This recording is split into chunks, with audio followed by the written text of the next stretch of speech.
بسم اللہ الرحمن الرحیم۔ اسٹوریا ٹی وی سے غازی محمد عبداللہ حاضر خدمت۔ السلام علیکم۔ پروفیسر احمد سعید صاحب کے ساتھ ان کی کتب پر سیریز کے سلسلے میں آج ایک دفعہ پھر ہمارے ساتھ موجود ہیں پروفیسر صاحب، اور آج خاص طور پہ قائد اعظم کے حوالے سے جو ان کی کچھ کتابیں ہیں، بڑی اہم کتابیں ہیں، ان پر تبصرہ ہوگا۔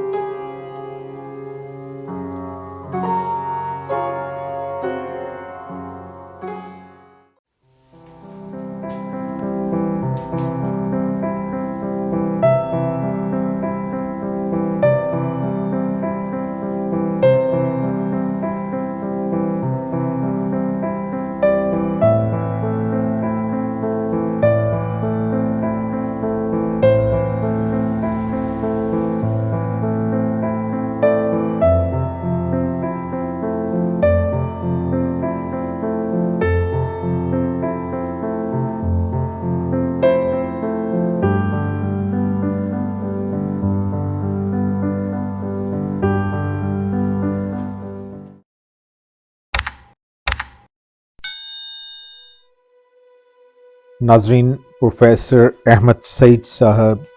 کی سیریز کے سلسلے کا حصہ ششم پیش خدمت ہے۔ اس حصے میں مرحوم کی ان کتب پر تبصرہ شامل ہے جو قائد اعظم محمد علی جناح پر مختلف اوقات میں لکھی گئیں۔ یہ کتب نہ صرف قائد اعظم محمد علی جناح کی زندگی کے اہم پہلوؤں پر خاطر خواہ روشنی ڈالتی ہیں، بلکہ ان کی سیاسی اور ملی خدمات کا بھی بھرپور احاطہ کرتی ہیں۔ ان کتب میں آل انڈیا مسلم لیگ اور بانی پاکستان کی ان کوششوں کا خصوصی تذکرہ ہے جس کے نتیجے میں مسلمانان بر عظیم نے تحریک پاکستان کا آغاز کیا اور ایک انتھک اور طویل جد و جہد کے بعد اپنے لیے علیحدہ مملکت کے قیام کو ممکن بنا دیا۔ مذکورہ کتابیں پروفیسر احمد سعید مرحوم کی شبانہ روز محنت اور لگن سے کی گئی معیاری تحقیق کا نتیجہ ہیں۔ اسٹوریا ٹی وی اساتیر کے لیے یہ اعزاز ہے کہ ان کتابوں پر تبصرے خود مرحوم پروفیسر احمد سعید کی زبانی آپ کے سامنے پیش کیے جا رہے ہیں۔ یہ ویڈیوز 3، 6 اور 10 جنوری 2021 کی تاریخوں میں مرحوم کی رہائش گاہ بمقام عطائے رب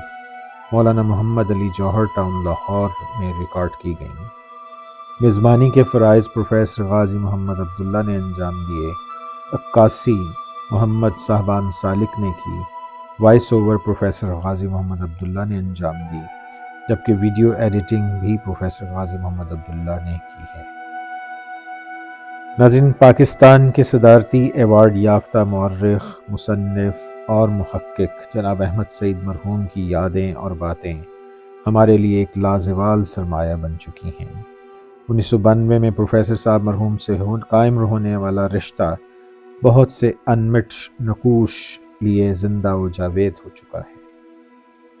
خدائے بزرگ و برتر پاکستان کے اس بے لوث اور مخلص فرزند کی قبر منور فرمائے اور اپنے جوار رحمت میں اعلیٰ مقام سے نواز دے۔ آمین ثم آمین۔ آئیے آج کی ویڈیو کی جانب بڑھتے ہیں۔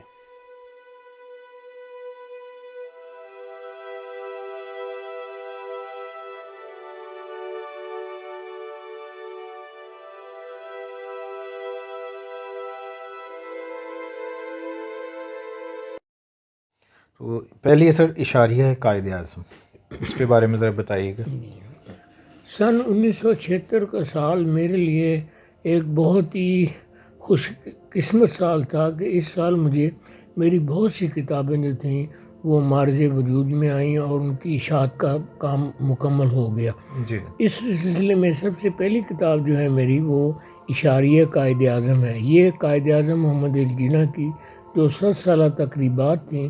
اس کے سلسلے میں یہ کتاب شائع ہوئی تھی، اور اس کتاب میں میں نے قائد اعظم محمد علی جناح پر 1976 سے 70 سال پیچھے اگر ہم چلے جائیں تو اس میں قائد اعظم کے حوالے سے اخبارات میں، رسائل میں کیا چیزیں شائع ہوتی رہیں، ان کتابوں کا اور ان اخبارات کا میں نے اس کی ایک اشاریہ بنایا ہے، جس میں قائد اعظم محمد علی جناح کے حوالے سے سبجیکٹ وائز جو ہے وہ معاملات کو میں نے رکھا ہے۔ اس سے ان لوگوں کو کام کرنے میں بہت مدد ملی جو آگے قائد اعظم پر کو کام کرنا چاہتے ہیں۔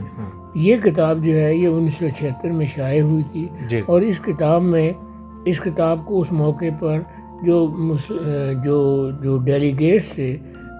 جو بیرون ملک سے آئے ہوئے تھے ان میں بھی، اور پاکستان کے جو مندوبین تھے ان میں تقسیم کیا گیا تھا۔ یہ میرے لیے ایک بہت بڑا اعزاز ہے۔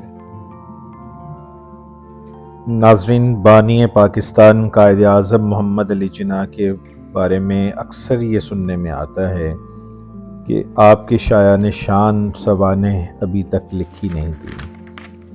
شاید ایک حد تک یہ بات بجا ہے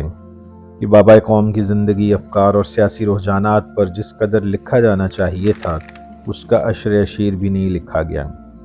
لیکن یہ اعتراض اٹھانے والے حضرات بعض اوقات دو باتوں کو پیش نظر نہیں رکھتے۔ اول یہ کہ بابا قوم پر جو کچھ بھی لکھا گیا ہے اس کو بالکل ہی نظر انداز کر دیا جاتا ہے، اور دوسرے اس چیز کو یہ حضرات پیش نظر نہیں رکھتے کہ قائد کی سوانح لکھنے کی راہ میں جس قدر مشکلات اور دشواریاں حائل ہیں وہ ان کے پیش نظر نہیں رہتی۔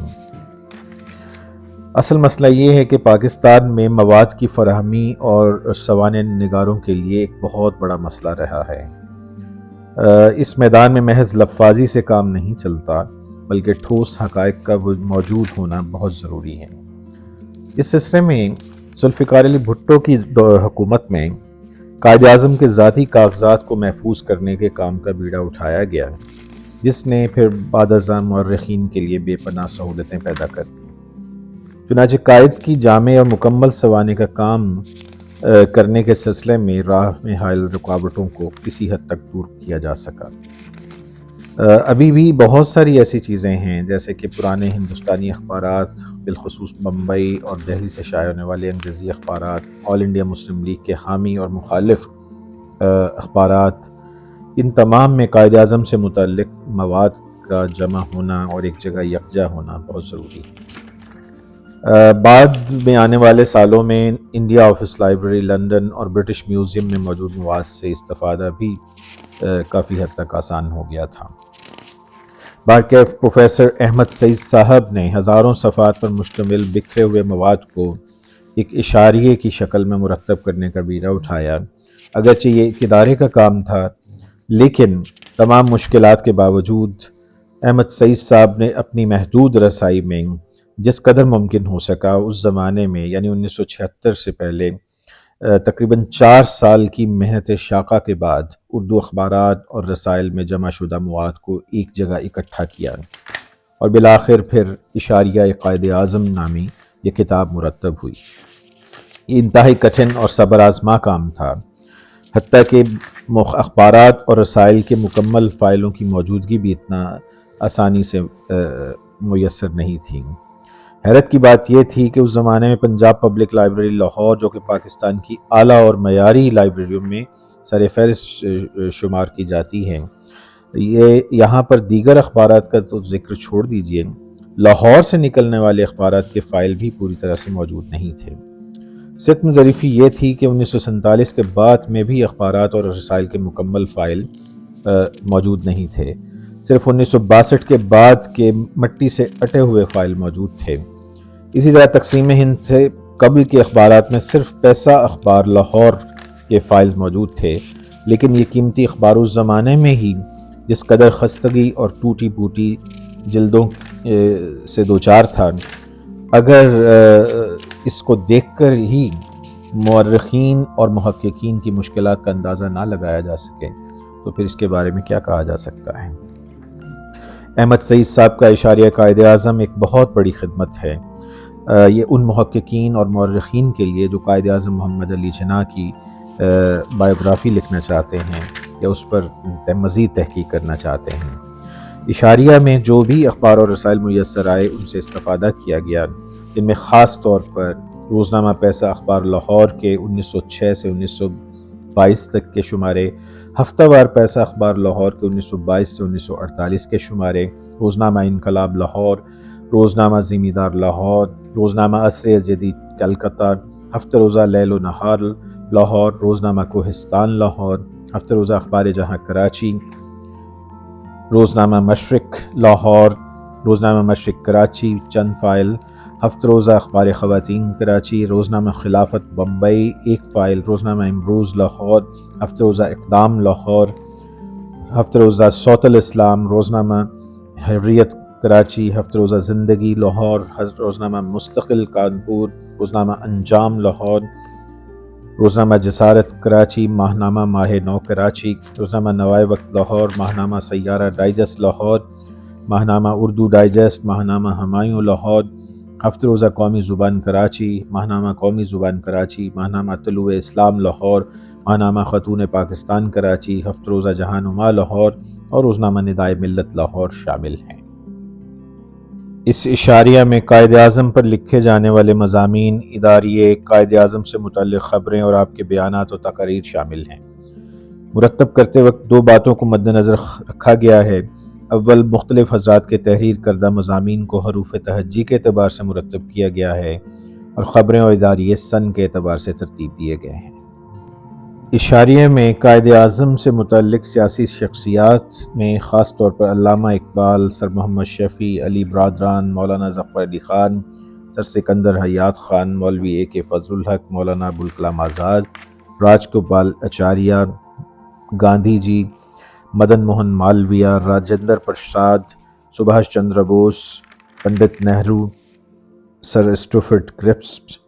اور لارڈ ماؤنٹ بیٹن جیسی شخصیات شامل ہیں۔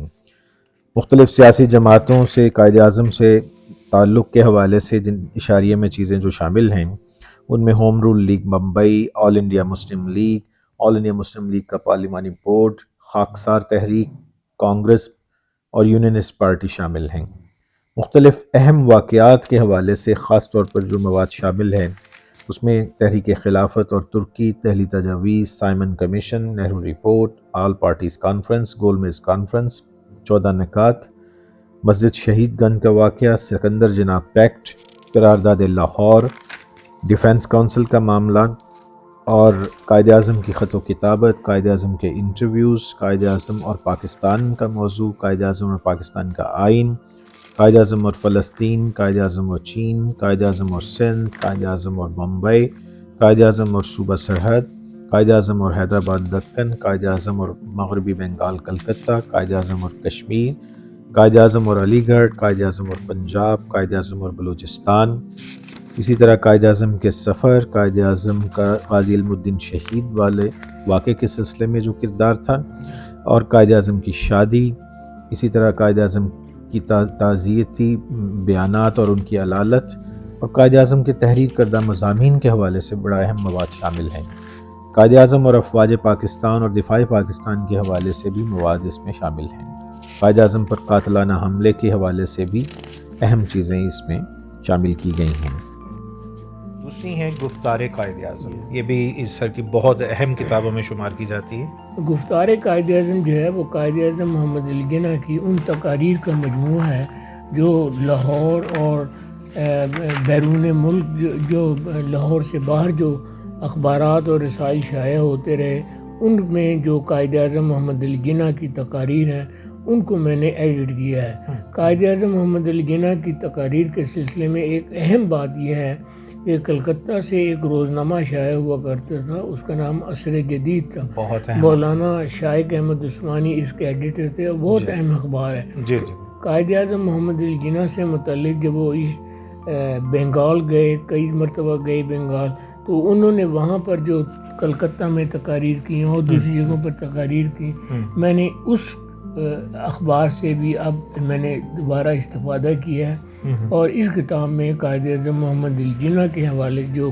ان کی تقاریر ہیں ان کا میں نے اس کتاب میں ذکر کیا ہے۔ ناظرین، بیانات، خطبات، اقوال اور تقاریر ایک طرف کسی شخصیت کے کردار کے آئینہ دار ہوتے ہیں، دوسری طرف ملک و قوم کے لیے اندھیروں میں روشنی کے مینار بن جاتے ہیں۔ ان سے موجودہ اور آنے والی نسلیں اور تاریخ کے ہر کٹھن موڑ پر استفادہ کرتی رہتی ہیں۔ اسی اہمیت کے پیش نظر عظیم شخصیتوں کے بیانات، خطبات اور اقوال کو صفحہ کرتاس پر زینت بخشی جاتی ہے۔ بانی پاکستان قائد اعظم محمد علی جناح کا مسلم قوم پر جو احسان ہے، شاید ابھی تک اس کا بدلہ نہیں چکایا جا سکا ہے۔ بانی پاکستان کے شایان شان سوانح حیات ابھی بھی تشنہ کام ہیں۔ ان کی تقاریر اور بیانات کا مکمل اور جامع مجموعہ اگرچہ بہت ساری قابل قدر کاوشوں کے باوجود پوری طرح سے منظر عام پر نہیں لایا جا سکا ہے۔ بہرکیف دوسری طرف دیکھا جائے تو مسٹر گاندھی کی تقاریر اور بیانات کے مجموعے کتنی ہی جلدوں میں منظر عام پر آ چکے ہیں۔ اگرچہ جمیل الدین احمد، ڈاکٹر رفیق افضل، ڈاکٹر محمد عمر اور رئیس احمد جعفری نے گراں قدر خدمات انجام دی ہیں، سید زوار حسین زیدی کا مجموعہ بہت اہمیت کا حامل رہا ہے، لیکن اس میدان میں تحقیق اور تصنیف کے حوالے سے بہت ساری باتیں ابھی بھی تشنہ کام ہیں۔ شاید یہی وہ پس منظر ہے جس کے ضمن میں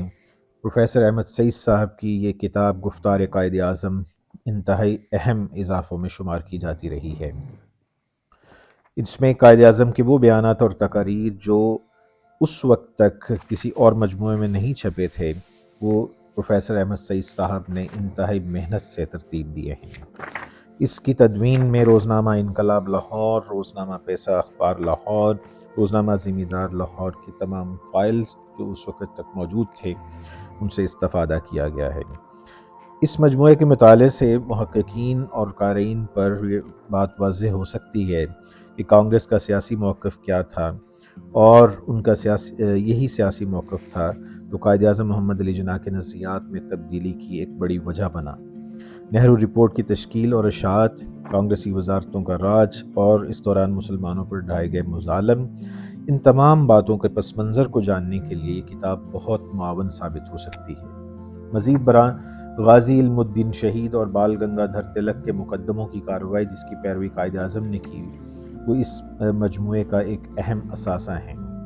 نیشنل کمیشن برائے ہسٹوریکل اینڈ کلچرل ریسرچ کے چیئرمین اور پاکستان کے نامور مورخ ڈاکٹر خورشید کمال عزیز صاحب کا اس کتاب کی تیاری میں پروفیسر احمد سعید صاحب کی جو سرپرستی اس سلسلے میں بڑا اہم کردار رہا ہے۔ اسی طرح ڈاکٹر رفیق افضل مرحوم اور پروفیسر شیر محمد گریوال صاحب نے بھی اس کتاب کی تیاری میں اہم مشوروں سے پروفیسر صاحب کو نوازا تھا۔ یہ کتاب اپنے اندر بہت سارے اہم چیزیں سموئے ہوئے ہے جو آج بھی تازہ ہیں، اور ان سے محققین اور آئندہ آنے والے مورخین قائد اعظم محمد علی جناح، آل انڈیا مسلم لیگ، کانگریس اور ہندو اور مسلمان تعلقات کے ضمن میں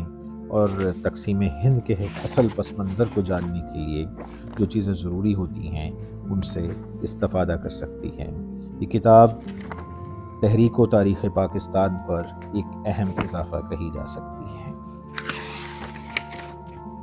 سر، ایک تیسری کتاب میرے ہاتھ میں ہے اور اس کتاب کے ساتھ میرا ایک پرسنل نوسٹیلجیا بھی ہے۔ پروفیسر احمد سعید صاحب سے میرا پہلا تعارف حصول پاکستان سے ذریعے نہیں ہوا، حیات قائد اعظم چند نئے پہلو سے ہوا تھا،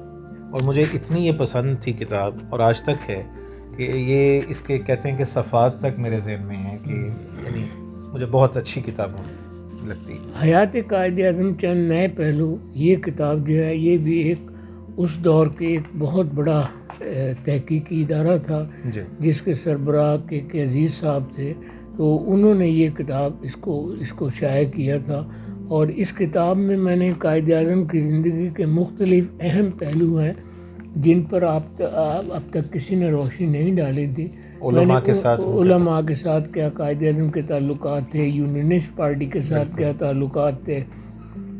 قائد اعظم محمد علی جناح جب وہ مسجد شہید گنج کے سلسلے میں لاہور آئے تو اس پر ان کی کیا خدمات تھیں، اور قائد اعظم کے بارے میں جو علماء کے نظریات تھے وہ کیا تھے۔ اس کتاب میں میں نے پہلی مرتبہ ان تمام باتوں کو اپنی کتاب کا جزو بنایا ہے۔ غیر منقسم ہندوستان کے صف اول کے سیاسی زعماء، صحافیوں اور مذہبی رہنماؤں کا 19ویں صدی کے آخر میں پیدا ہونا اس امر کی دلیل ہے کہ قدرت ہندوستان کو آزادی دلانے اور بیرونی تسلط سے نجات دلانے میں بر عظیم پاک و ہند کی مدد کرنا چاہتی تھی۔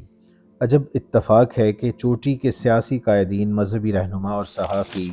جن میں قائد اعظم محمد علی جناح، علامہ محمد اقبال، مولانا حسرت موہانی، مولانا ابوالکلام آزاد، مولانا عبدالباری فرنگی محل، مولوی فضل الحق، مولانا محمد علی جوہر، مولانا شوکت علی مولانا عبید اللہ سندھی، راجندر پرساد، جی کے گوکھلے اور ایم کے گاندھی شامل ہیں۔ یہ سب اس صدی کے آخر میں یکے بعد دیگرے پیدا ہوئے، لیکن قائد اعظم ان سب میں منفرد مقام رکھتے تھے۔ آپ ہیجانی سیاست سے اول تا آخر علیحدہ رہے، تحریک خلافت کے اغراض و مقاصد سے دلچسپی رکھتے تھے، لیکن تحریک خلافت کے ابتدائی زمانے میں انہوں نے ترکوں کے حق میں زبردست تقاریر بھی کی تھیں۔ تاہم دہلی میں منعقدہ خلافت کانفرنس کو جو تار بھیجا، اس سے آپ کے خلافت کے لیے دلی جذبات اور خیالات کا اظہار ہوتا ہے۔ لیکن جب گاندھی نے تحریک کو اپنی مطلب براری کے لیے استعمال کرنا شروع کیا تو آپ تحریک سے علیحدہ ہو گئے۔ چنانچہ زندگی بھر آپ کا طرز عمل ایک آئین پسند کا ہی رہا۔ سیاسی اغراض و مقاصد کے حصول کے لیے کبھی مذہبی لبادہ نہیں موڑا، سیاست کو ہمیشہ پاک صاف رکھا۔ آغاز کانگریس سے کیا، لیکن بہت جلد ہندوؤں کی انتہا پسندی کی بنیاد پر اپنا راستہ بدلنے میں زیادہ دیر نہیں لگائی۔ آپ کی زندگی کا اگرچہ مشن ہندو مسلم تصفیہ تھا، لیکن کانگریس کی قیادت کا رویہ ہمیشہ آڑے آتا رہا۔ قائد اعظم کا بڑا کارنامہ یہ ہے کہ انہوں نے مسلم لیگ کے بے جان جسم میں ایک نئی روح پھونکی اور پھر نشان منزل طے کیا، اور بالآخر 7 سال کے عرصے میں انتھک محنت اور کوشش سے پاکستان حاصل کر لیا۔ دونوں قوموں کے لیڈروں قائد اعظم محمد علی جناح اور گاندھی کے انداز فکر میں ایک زبردست تفاوت موجود ہے، اور دو قومی نظریہ کو سمجھنے کے لیے، گاندھی اور جناح کے تعلقات کو سمجھنے کے لیے، قائد اعظم کی سیاست، ان کی معاشرت، ان کی دیگر خدمات کا احاطہ کرنے کے لیے حیات قائد اعظم چند نئے پہلو ایک انتہائی قابل قدر کتاب کہی جا سکتی ہے۔ فرقہ وارانہ مسئلہ اور ہندوستان کے مسائل کو سمجھنا کے لیے یہ کتاب ایک اہم اضافہ ہے۔ قائد اعظم کی زندگی کے دیگر جو اہم رخ جو عمومی طور پہ بائیوگرافیز میں ہمیں نہیں ملتے ہیں، وہ اس کتاب کو پڑھ کر سمجھے جا سکتے ہیں۔ اس کتاب کو پڑھنے سے قائد اعظم کے سامنے جو مشکلات کا ایک اور رخ بھی سامنے آتا ہے، جس میں نیشنلسٹ مسلمانوں کی طرف سے جو سخت مخالفت کی گئی تھی، اس پر اس کتاب میں اچھا خاصا مواد نظر آتا ہے۔ قائد اعظم کے حوالے سے عمومی طور پہ یہ سمجھا جاتا ہے کہ علماء کرام نے ان کی مخالفت کی، حالانکہ اس کتاب نے اس پہلو پر بڑی سیر حاصل روشنی ڈالی ہے، اور حوالہ جات اور اہم دستاویزات کی مدد سے یہ بتانے کی کوشش کی گئی ہے کہ مولانا اشرف علی تھانوی، مفتی محمد شفیع جیسی شخصیات نے کس طریقے سے قائد اعظم کی بھرپور حمایت کی اور تحریک پاکستان اور قیام پاکستان میں اپنا کلیدی کردار ادا کیا۔ اسی طرح قائد اعظم کی سیاسی زندگی کے بارے میں تو بہت کچھ لکھا جا چکا ہے، مگر آپ کی معاشرتی زندگی اور سماجی بہبود کے کاموں پر جو گمنامی کا پردہ پڑا ہوا تھا، پروفیسر احمد سعید صاحب کی اس کتاب سے وہ پردہ بھی اٹھایا گیا ہے۔ آپ نے جس طرح بڑھ چڑھ کر سماجی بہبود اور رفاہ عامہ کے کاموں میں شرکت کی اور عملی امداد سے کوئی دریغ نہیں کیا، یتیم اور لاوارث بچوں کی دیکھ بھال کرنے میں اپنا کردار ادا کیا، خاص طور پہ بمبئی میں جب قائد اعظم رہائش پذیر تھے تو لاوارث اور مسلمان یتیم بچوں کی بحالی کے لیے کوئی یتیم خانہ قائم کرنے کی کوشش میں ان کا کردار بہت اہم ہے۔ اسی طریقے سے قائد اعظم محمد علی جناح کی شادی کے حوالے سے اہم تفصیلات وہ اس کتاب کی مدد سے سمجھی جا سکتی ہیں۔ قائد اعظم کی ذات پر جس طریقے سے حملے کیے گئے، ان کے کردار کو، ان کے حتیٰ کہ مذہب اور دین کو جس طریقے سے نشانہ بنایا گیا، اس کے حوالے سے بڑی اہم تفصیلات اس کتاب کے ایک چیپٹر میں موجود ہیں۔ قائد اعظم، ترکی اور تحریک خلافت کے حوالے سے بنیادی تفصیلات اس کتاب سے سمجھی جا سکتی ہیں۔ مولانا شوکت علی اور قائد اعظم محمد علی جناح کے درمیان 1926 میں مرکزی اسمبلی کے نشست کے لیے بمبئی سے الیکشن کے حوالے سے بڑی دلچسپ تفصیلات جو ہیں وہ اس کتاب میں موجود ہیں، جس سے ان دونوں بڑی شخصیات کے تعلقات کی نوعیت کا بھی اندازہ ہوتا ہے۔ قائد اعظم اور Nehru report, Simon commission, Quaid Azam کی جو مصالحت کوششیں اور ہندو ذہنیت سے مایوسی کی وجوہات اور مسلمانوں کے قومی تحفظ کے احساس کے حوالے سے قائد اعظم کی سوچ کو سمجھنے کے لیے یہ کتاب انتہائی اہمیت کی حامل ہے۔ قائد اعظم اور مسجد شہید گنج کا جو واقعہ ہوا، اس حوالے سے قائد اعظم کا لاہور آنا اور ان کی اس سلسلے میں مقدمے کے سلسلے میں جو پیروی کرنا، اس پر کافی اہم تفصیلات حوالہ جات کے ساتھ موجود ہیں۔ مسلم لیگ پارلیمانی بورڈ کے حوالے سے روزنامہ انقلاب کی جو رپورٹس ہیں اس پر بھی اس پر ایک بڑا اہم چیپٹر موجود ہیں۔ قائد اعظم کی وکالت کے حوالے سے اور اسی طرح مختلف اہم تکنیکی نکات کے حوالے سے اہم تفصیلات یہاں پہ مل سکتی ہیں۔ مسلم صحافت اور قائد اعظم کا آپس میں جو تعلق تھا اور اس حوالے سے روزنامہ پیسہ اخبار خاص طور پر اور دیگر جو اخبارات تھے ان پر اس کتاب میں بڑا اہم چیپٹر موجود ہیں۔ قائد اعظم علماء کی نظر میں بہت ہی اہم ایک باب ہے جو اس کتاب میں شامل کیا گیا ہے۔ مجموعی طور پہ یہ کتاب ایک قابل قدر اضافہ کہی جا سکتی ہے۔ دوسری کتاب جو ہے میری ایک اہم کتاب ہے، وہ eastern Times and Quaid Azam ہے۔ ایسٹرن ٹائمز لاہور کا ایک بہت مشہور اخبار تھا جس نے 1942 سے لے کر 1947 تک قائد اعظم محمد علی جناح پر جو اداریے لکھے اس کو میں نے اس کتاب میں ایڈٹ کیا۔ اخبارات مورخ کے لیے بنیادی اور اہم ماخذ کا درجہ رکھتے ہیں۔ پاکستان میں ایک مدت تک تاریخی نوعیت کے اخبارات کے فائل محفوظ کرنے پر زیادہ توجہ نہ دی گئی۔ مسلمانہ نے ہند کی جدوجہد آزادی اور تحریک و قیام پاکستان سے متعلق حقائق پر مبنی تاریخ مرتب کرنے کی خاطر ایسے بہت سے اخبارات و جرائد کا محفوظ کیا جانا بہت ضروری تھا۔ ان میں الہلال، وحدت، منشور، دا اسٹار، دا ڈان اور بہت سے دوسرے بڑے نام شامل ہیں۔ افسوس کا مقام یہ تھا کہ 1970 کی دہائی تک قائد اعظم محمد علی جناح سے متعلق اہم اخبارات اور جرائد سے ضروری تاریخی مواد کی کھود اور تدوین پر کوئی خاص توجہ نہ دی جا سکی۔ بابا قوم کے تاریخی کردار کا مکمل جائزہ لینے کی خاطر تمام اخبارات چاہے وہ مسلم لیگ کے حمایتی تھے یا مخالف، ان کی پالیسی اور رویوں کا تحقیقی جائزہ لینا بہت ضروری تھا۔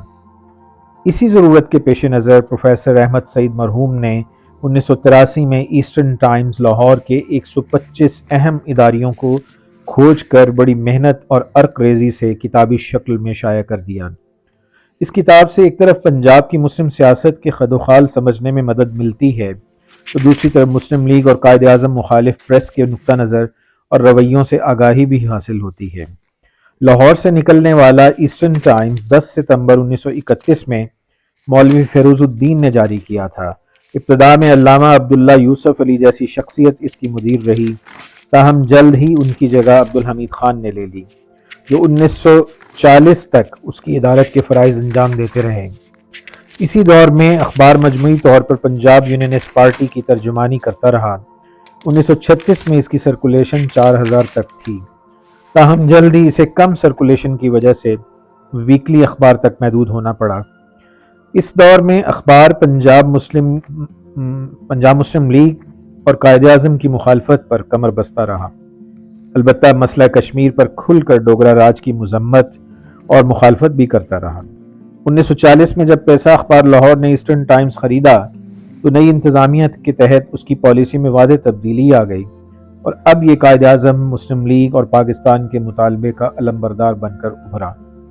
چنانچہ 1942 میں یہ دوبارہ روزنامہ اخبار بنا دیا گیا۔ پروفیسر احمد سعید مرحوم کی کتاب 1930 سے 1947 تک کے اہم دور میں قائد اعظم اور مسلم لیگ کی سرگرمیوں اور مسلم پریس کے رویوں میں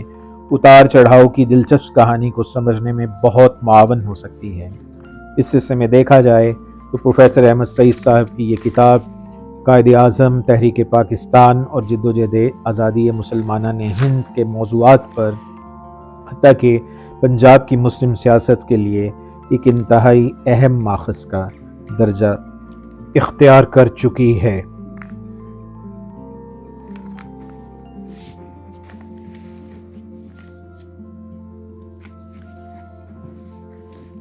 اس کے علاوہ پھر ایک میری کتاب ہے writings of the Quaid Azam. یہ کتاب جو ہے اس کے 3 ایڈیشن شائع ہو چکے ہیں۔ اس سلسلے میں یہ بات بہت اہمیت کی حامل ہے کہ قائد اعظم محمد علی جناح کے حوالے سے یہ بات ابھی حال میں یہ کہی جاتی رہی ہے کہ قائد اعظم محمد علی نے کچھ نہیں لکھا، لیکن اگر آپ غور سے دیکھیں تو قائد اعظم محمد علی جناح نے بہت ساری چیزیں لکھی جو ابھی تک لوگوں کی نظر میں نہیں ہیں۔ مثلا انہوں نے کئی کتابوں کے فورورڈ لکھے، وہ مثلا اس میں ایک کتاب تھی سید الانبیاء، اس پر قائد اعظم نے فورورڈ لکھا۔ اسی طریقے سے لیٹرز آف اقبال ٹو جناح تھے، اس پر انہوں نے فورورڈ لکھا، اور اسی طریقے سے آل انڈیا مسلم لیگ سینٹرل پارلیمانی بورڈ کا ایک انہوں نے چھوٹا سا کتابچہ بنایا۔ سر مختصر اس پہ بتائیے گا کہ قائد اعظم مسلم پریس کی نظر میں یہ کتاب جو ہے یہ کیا ہے؟ قائد اعظم اکیڈمی نے میری یہ کتاب قائد اعظم مسلم پریس کی نظر میں 1981 میں شائع کی تھی، اور یہ ضخیم کتاب جو ہے یہ ان چیزوں کا مجموعہ ہے جو مسلم پریس نے قائد اعظم کے بارے میں لکھے۔ قائد اعظم کے حوالے سے بہت سی نئی باتیں جو ہیں وہ اس کتاب کا میں نے جز بنائی ہے۔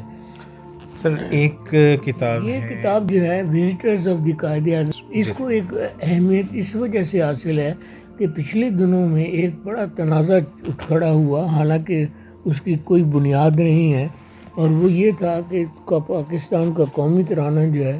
وہ حفیظ جلندری نے نہیں لکھا بلکہ وہ جگن ناتھ آزاد نے لکھا۔ اب یہ جگن ناتھ آزاد جو ہے اس کو تو بالکل بھی اس زمانے میں کوئی اہمیت حاصل نہیں تھی، یہ مسلمانوں کے خلاف زہر اگلنے والا ایک اخبار تھا، اس کا نام پرتاپ تھا، اس کا یہ اسسٹنٹ ایڈیٹر تھا۔ تو میں نے اپنی اس کتاب میں قائد اعظم سے جو لوگ ملے مختلف اوقات میں ان کا ذکر کیا ہے، وہ کب ملے، کہاں ملے۔ مثلا 2 جولائی 1944 کو اتوار کا روز تھا، ان کی سری نگر میں قاضی عیسیٰ نوابزادہ لیاقت علی خان سے ملاقات ہوئی۔ اس کے بعد 24 جولائی 1944 کو قائد اعظم پھر ایک مرتبہ سری نگر میں تھے، چودھری غلام عباس پریزیڈنٹ مسلم کانفرنس اور دوسرے جو لوگ تھے جو ان سے ملے۔ اور اس کتاب کی بس ایک اہمیت یہ ہے، سب سے بڑی اہمیت یہ ہے کہ قائد اعظم سے جو لوگ ملتے رہے ان کو میں نے اس کتاب میں منضبط کر دیا، اور اس میں آپ دیکھیں کہ ڈاکٹر صفدر محمود صاحب نے بھی اپنی کتاب میں اس کا ذکر کیا ہے، اور انہوں نے یہ کہا ہے کہ آپ اگر پروفیسر احمد سعید کی کتاب visitors of the Quaid Azam کا مطالعہ کریں، اس میں شروع سے لے کر آخر تک 1948 کے عرصے تک یہ محیط ہے، اس میں کسی جگہ بھی جگن ناتھ آزاد کے قائد اعظم سے ملنے کا کوئی ایسا مطلب ہے موقع نہیں ہے، اور کوئی اس میں انٹری نہیں ہے۔ ہمارے پاس وقت انتہائی کم ہے، لیکن میں چاہوں گا کہ یہ Quaid Azam Muhammad Ali Jinnah a bunch of rare letters, Quaid Azam اور مسلم پریس، ان دونوں پر مختصر آپ بتائیے تاکہ ہم پھر۔ Quaid Azam Muhammad Ali Jinnah a bunch of rare letters ان خطوط کا مجموعہ ہے جو ابھی تک کسی کتابی شکل میں شائع نہیں ہوئے تھے، اور اس میں خاص طور سے میں ان خطوط کا ذکر کروں گا کہ جو قائد اعظم محمد علی جناح اور چودھری عبدالمتین چودھری کے درمیان جو خطوط جو ان کا تبادلہ ہوا اس کے بارے میں یہ خاص بات ہے کہ عبدالمتین چودھری جو تھے وہ سلٹ کے رہنے والے تھے، اور وہ قائد اعظم نے جو انڈیپینڈنٹ پارٹی قائم کی تھی مرکزی اسمبلی میں، یہ اس کے وائس پریزیڈنٹ تھے، اور یہ پاکستان کا جو پہلا پے کمیشن ہے اس کے چیئرمین بھی رہے۔ تو انہوں نے قائد اعظم سے کہا کہ آپ یہ جو جلا وطنی کا جو آپ نے اختیار کر رکھی ہے اس کو چھوڑ کر ہندوستان آئیں اور ہندوستان کے مسلمانوں کی رہنمائی کریں۔ اس کے بعد پھر میری ایک کتاب ہے قائد اعظم اور مسلم پریس، اس کی پہلی جلد جو تھی وہ 1976 میں، اس میں پھر ایک مرتبہ وہ قائد اعظم کے حوالے سے جو اداریے لکھے گئے میں نے ان کو اس میں ایڈٹ۔ ناظرین، قائد اعظم محمد علی جناح جیسی شخصیت کہیں صدیوں بعد جا کر پیدا ہوتی ہے۔ قائد اعظم کے دیگر کارنامے اپنی جگہ، مگر پاکستان کا قیام ان کے کارناموں میں ایک لافانی اور ابدی حیثیت رکھتا ہے۔ افسوس کا مقام یہ تھا کہ قائد اعظم کی شخصیت، افکار، سیاسی رجحانات اور ان کی زندگی کے دیگر اہم پہلو ایک لمبے عرصے تک گوشہ گمنامی میں پڑے رہے۔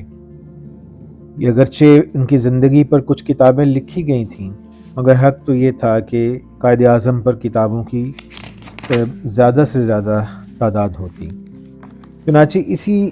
مقصد کے پیش نظر پروفیسر احمد سعید صاحب نے قائد اعظم اور مسلم پریس کے نام سے اہم اداریوں کو مرتب کیا، اور یہ 2 جلدوں میں یہ کتاب شائع ہوئی۔ اس کی جلد اول خاص طور پہ بہت اہمیت کی حامل ہیں، جس میں قائد اعظم کے بارے میں لکھے گئے اخبارات سے اہم اداریے لیے گئے ہیں۔ ان میں روزنامہ پیسہ اخبار 1906 سے 1921 تک، ہفتہ روزہ پیسہ اخبار 1921 سے 1939 تک کے شمارے، اور روزنامہ ذمہ دار لاہور 1921 سے 1928 تک، روزنامہ انقلاب لاہور، روزنامہ الجمیہ دہلی وغیرہ شامل ہیں۔ پیسہ اخبار لاہور کا رویہ قائد اعظم کے بارے میں عام طور سے ہمدردانہ نظر آتا ہے۔ یہ اخبار جداگانہ انتخابات کا زبردست حامی، مسلمانوں کی جداگانہ تنظیم کا ترجمان اور ہندوؤں کے مسلم کش رویے کا شاکی رہا۔ اسی وجہ سے بعض اوقات جب قائد اعظم مخلوط انتخاب اور ہندو مسلم اتحاد کی حمایت کرتے تو پیسہ اخبار قائد کے بیانات پر نکتہ چینی کرنے سے گریز نہیں کرتا تھا۔ روزنامہ ذمہ دار لاہور کی پالیسی مختلف اوقات میں بدلتی رہی تھی۔ ایک دور میں ذمہ دار نہرو رپورٹ کا زبردست حامی تھا تو مولانا محمد علی اور قائد اعظم دونوں پر خوب نکتہ چینی کرتا تھا، اور جب یہی اخبار جداگانہ انتخاب کی حمایت کرتا تو قائد اعظم کی دہلی مسلم تجاویز، جن کے تحت مسلمان چند شرائط کے تحت جداگانہ انتخاب کو چھوڑنے کے لیے تیار تھے، اس پر 3 مسلسل اداریوں میں زبردست نکتہ چینی کرتا نظر آتا ہے۔ روزنامہ انقلاب یونینسٹ پارٹی کا ترجمان تھا، لیکن دلچسپ بات یہ ہے کہ اس دور میں ہندو مسلم مسائل پر یہ اخبار کھل کر قائد اعظم کا ساتھ دیتا نظر آتا ہے۔ روزنامہ الجمیہ دہلی کانگریس کی حامی جمعیت علماء ہند کا ترجمان اخبار تھا،